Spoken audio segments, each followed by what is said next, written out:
I think courage just comes down to your attitude when facing afflictions. For me, it's made all the difference in the world.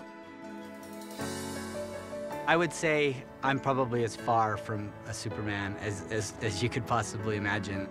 I would classify myself more as a Clark Kent than a Superman.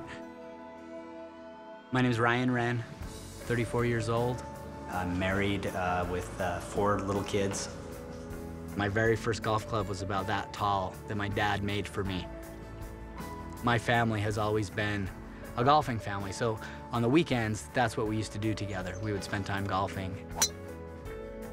My father was about just a little bit over 30 years old when he was first diagnosed with multiple sclerosis. The last 4 years of his life were pretty brutal. He slowly started to lose the function of different parts of his body. So first it was his legs, then he lost the ability to use one of his arms one day, the other arm another day. Towards the very last stages, he really couldn't see. I remember all the time thinking to myself that it would be easier on me to be in his place than to see him go through what he was going through. You know, we had seen so many people around us going through trials, and we wondered, why is it that nothing bad is happening to us? When is our trial gonna come? And then all of a sudden, it came. I was shutting the door to our bedroom, and I turned around to walk back to bed, and suddenly, my body just froze like a statue. And it's like my mind was telling my body to move, but it wouldn't. We went into the emergency room, and I told the doctor, I think I have multiple sclerosis.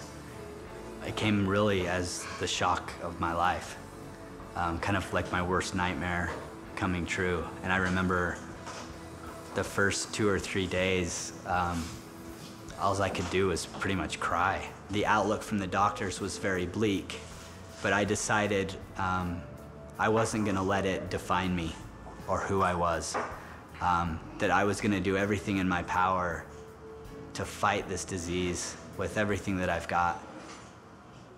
I walked out of the hospital and I was determined to go swing a golf club.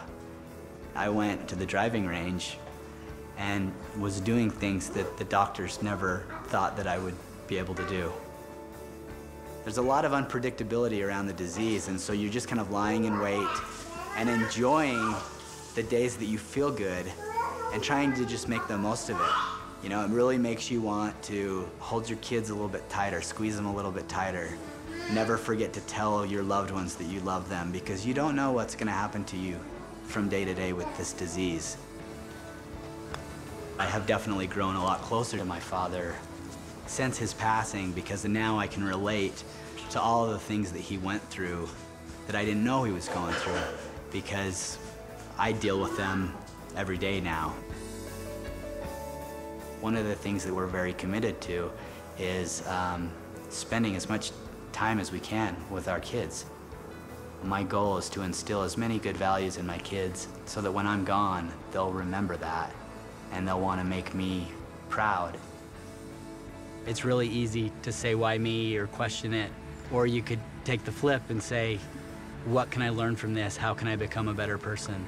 And I think a person that shows courage are people that face adversity head on and not let it overtake them.